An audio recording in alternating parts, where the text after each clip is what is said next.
자, 우리가 일상에 중독이 얼마나 퍼져 있는지 보여주는 그런 사례가 있습니다. 이분은 유튜브를 종일 봐서 고민이라는 분이었어요. 스마트폰을 쥐고 있지 않으면 불안한 거죠. 그리고 심지어 친구를 만나러 가는 중에도 약속 시간이 늦을 것 같으면 가서 충전을 맡기는데 이분은 집에 가서 보조 배터리를 다시 챙겨가지고 가는. 근데 대부분 수준의 그렇지 일을 않아요? 그래요? 근데 밖에서 대부분 케이블 빌려가지고 이렇게 하지 올라가기가 너무 귀찮잖아요. 아, 귀찮아서. 네, 네. 또 가는 중에 차를 돌리는 경우는 뭐 흔하진 않죠. 네, 보조 흔하지 배터리를 않죠. 구하러. 이분은 이게 문제야?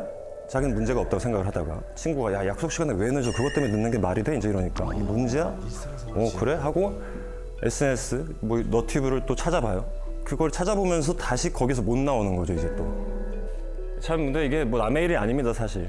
과거에는 알코올, 마약, 뭐 니코틴, 카페인 일상에서는 흔하게 이런 물질 중독이 주요 이슈였다면 최근에는 아까 말씀드린 대로 스마트폰 중에서도 SNS 중에서도 쇼폼이 큰 문제가 되고 있어요. 점점 더 짧고 강력한 영상이 나오는 플랫폼으로 바뀌고 있는 걸 여러분도 느끼고 계시죠? 네.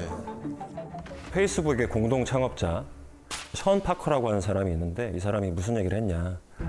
우리는 인간이 중독될 수 있는 무언가를 만들고 있다는 사실을 알고 있었다. 그리고 우리는 어떻게 하면 그 앱에서 사람들이 더 오래 머무르게 할지를 고민했다. 와. 이 쇼폼의 위험성이 대두되면서 쇼폼을 디지털 마약이라고 이제 부르기 시작을 했고요. 디지털 마약이란 말에 걸맞게 쇼폼의 부작용으로 언급되는 현상이 있는데 팝콘 브레인이라고 해요. 팝콘 브레인? 처음 들어봐요. 팝콘이 열을 내면 이제 툭툭 터지잖아요. 그런 것처럼 우리 뇌가 강렬한 자극에만 반응을 한다. 쇼폼이라는 게 짧은 시간 안에 시청자의 관심을 끌어야 되기 때문에 굉장히 자극적인 내용으로 압축을 해서 내가 좋아할 것 같은 애들이 계속 붙는다는 거죠. 근데 문제는 큰 자극에만 쾌감을 느끼기 때문에 소소한 거에서 행복을 절대 잘 느끼기가 쉽지 않다라는 거. 평소에 무기력하고 공허함을 느끼고 우울하고 불안하고 집중력이 저하돼 있고 우리는 지금 그만큼 팝콘 브레인이라는 게 되기 너무 쉬운 세상에 살고 있다. 저만 해도 이 강연 준비를 하는데 얼마나 들락날락거리는지 몰라요. 아니 그리고 그런 거 있지 않습니까? 옛날에는 딱 처음 시작하면 여러분 화면 딱 로고 뜨고 음악 듣고 앞에 막 흘러가는 거 보고 근데 여러분 만약에 오프닝 건너뛰기 그거 버튼 없앤다고 생각해봐요. 답답해서 미칠 것 같고 심지어 저는 넘겨서 봐요. 아 진짜? 네, 좀 넘겨서 봐요.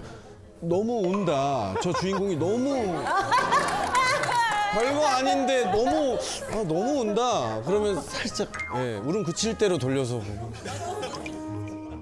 이런 식으로 우리 뇌를 계속 중독화시키고 있다고 생각이 드는데 제일 무서운 거는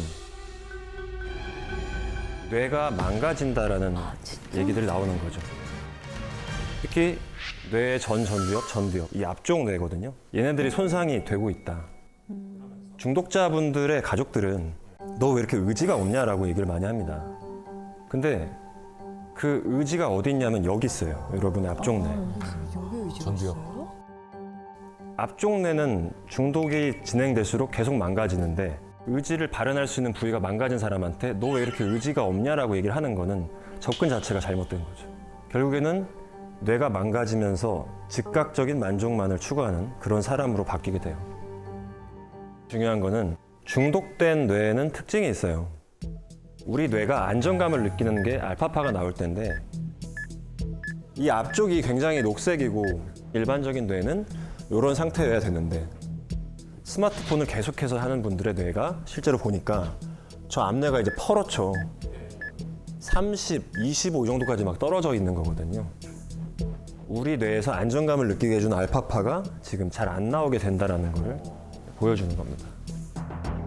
결국에는 전두엽, 저 앞뇌, 전두엽은 여러분의 충동을 조절하게 되는 애들인데 얘네들이 이제 일을 안 한다라는 거죠. 그리고 피니어스 게이지라고 하는 사람이 있었습니다. 철도 건설 현장에서 일을 하는 분이었는데 폭파 사고가 한번 터져요. 그리고 쇠꼬챙이가 날라와서 머리에 이렇게 박히죠. 사람들은 이 피니어스 게이지가 당연히 죽을 거라고 생각했는데 살았어요? 살았습니다. 오. 그리고 생명의 지장이 없었어요. 뇌가 간통했는데. 우와. 이 사람의 뇌에서 망가진 부위는 딱 전두엽이었거든요. 야, 기적이다라고 얘기를 했죠. 근데 이상한 일이 생겨요. 피니어스 게이지는 기본적으로 굉장히 근면하고 성품이 좋다라고 유명한 사람이었는데 불같이 화를 내고 참지를 못하고 본능을 억제하지 못하는 그런 사람이 된 거죠. 이 사건을 통해서 전 전두엽이 왜 중요한가가 이제 밝혀졌거든요. 젊었을 때 저 사람 참 괜찮았는데 어느 순간 나이를 먹고 나니까 뭔가 상황이 부적절한 얘기를 좀 하고 이런 경험들이 있으실 거예요. 이게 이 암뇌가 나이를 먹음에 따라서 가장 먼저 이제 퇴화를 하기 시작을 합니다. 진짜 어머 속상하다. 그러니까 굉장히 멋있고 젠틀하고 나이스했던 사람들이 나이를 먹어가면서 자꾸 참을성이 없어지고 어머 너무 서글픈 얘기다 이거는. 왜 이렇게 노여워하세요? 아니 너무 속상한 얘기잖아요. 나이가 것 드는 같아요. 것도 안타까운데. 제가 볼 때 가장 큰 문제는 이거예요.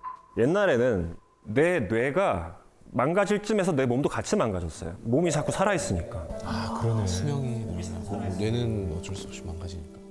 근데 내 뇌를 지키는 건 우리가 습관이 안 돼 있는 거죠. 그러니까 자꾸 치매가 많아질 수밖에 없습니다.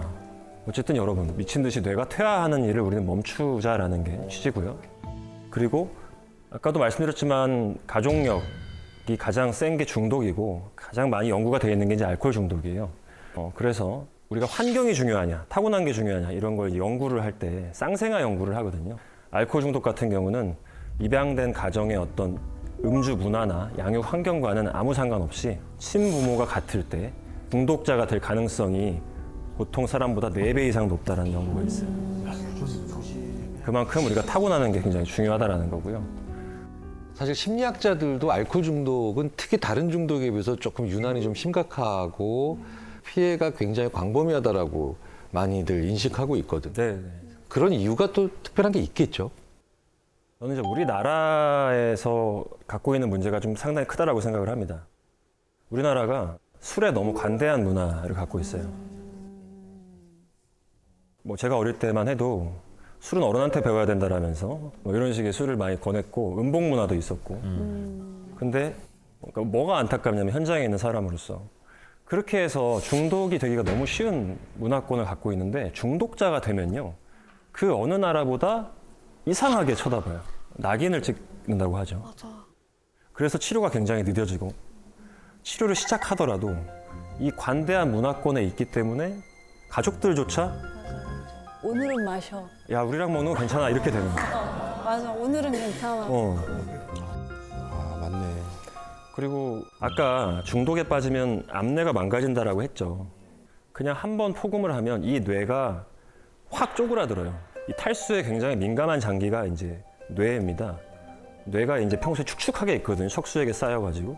근데 술이 들어가면 수분기가 쫙 빠져서 확 쪼그라드는데, 근데 얘가 다시 자기 사이즈로 돌아가는 42일이 걸려요. 42일? 42일이 걸려요. 42일? 6주가 걸려요. 결국에는 40대부터 이제 알코올성 치매가 이제 올 수가 있습니다. 여러분의 뇌를 이제 지키기 위해서는 단주 기간을 확보를 충분히 하시는 게 제일 중요합니다. 야, 중독을 일으키는 도파민. 하지만 여러분이 행복감을 느끼는 것도, 열심히 지금 하루를 살 수 있는 것도, 그리고 여러분이 무언가를 학습할 수 있는 것도 이 도파민입니다. 일단은 내가 스마트폰 사용하는 시간 우리 아까 한번 체크해 봤잖아요. 단절하는 시간을 가져보세요. 여러분이 학업, 여러분의 업무가 있다면 적어도 목적 할당량을 정해두시고 이 정도까지 해놓고 내가 본다든지 이런 식으로 밀어주는 그런 습관을 들이시는 게 중요할 것 같습니다.